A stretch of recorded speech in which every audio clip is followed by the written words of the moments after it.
Hey guys, and welcome to the third installment of this Let's Play series in the Gaming in Parallel experiment. As always, I want to thank the people who wrote in and suggested the next course of action for Tyrone. This week's adventure begins with Tyrone falling into the sightless cave. So I was on my way to the first class of the season when I fell down this hole. It wasn't so bad at first, except that I found these nasty trailer trash creatures. Thankfully lightning still worked on them, so I zapped them out into oblivion, and I continued my way forward. Through collapsed and crumbling tunnels of clearly dwarven architecture, something was not right. The stench of mullets and wife-beaters befouled the air. It seems as though I had come across an underground trailer park. One had taken a spider for a pet. Dispatching both it and its master, I left post-haste, something for another day perhaps. After that traumatic experience, I returned home to find a feast awaiting me at the college. I stuffed this plethora of food down my gullet. I'm sure no one will miss the food, it's all covered by my tuition fees, right? Right. Did you know that you can upgrade your battle stuff by adding more wood to it? I didn't just take that shit to the grindstone and... Wait, what? So I finally get to class after doing a lot of fucking around, and when I get there it's incredibly boring. We're at some museum and no one wants to be here at all. Last episode I asked if I should continue with classes or simply skip them like any self-respecting person of color would.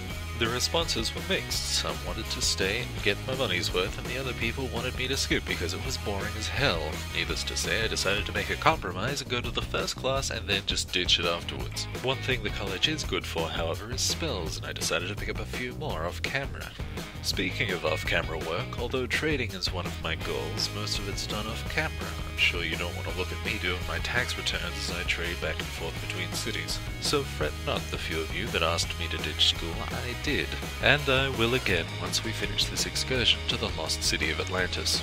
On the excursion, I find a blind janitor who's dropped some bling on the floor and asks me to help him find it. I gladly oblige, but I never intend to return it. My folly, however, is when I try to pilfer a bit of the exhibit. It doesn't turn out too well. Bars rise up, and I'm trapped there for the security to make me mincemeat.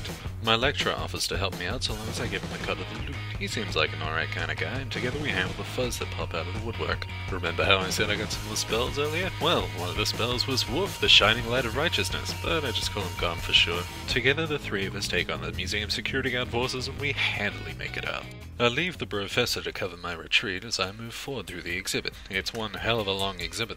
There's rent-a-cops everywhere, and luckily I have my trusty battle staff and gun by my side. There's a few hairy moments in there and we get pushed back quite a way, but thankfully we emerge victorious. Finally, it looks like all that college tuition is paying off and I level up. Seems like we're already on the path to the Electromancer, so I continue along that one. One thing I do take note of is that it's very good to have something to whack people with, namely my war stuff. But unfortunately it's two-handed, so I can't also cast lightning bolts. To this extent, I choose a trusty sword to keep by my side. Me and the professor teamed up for the final boss battle, the museum curator.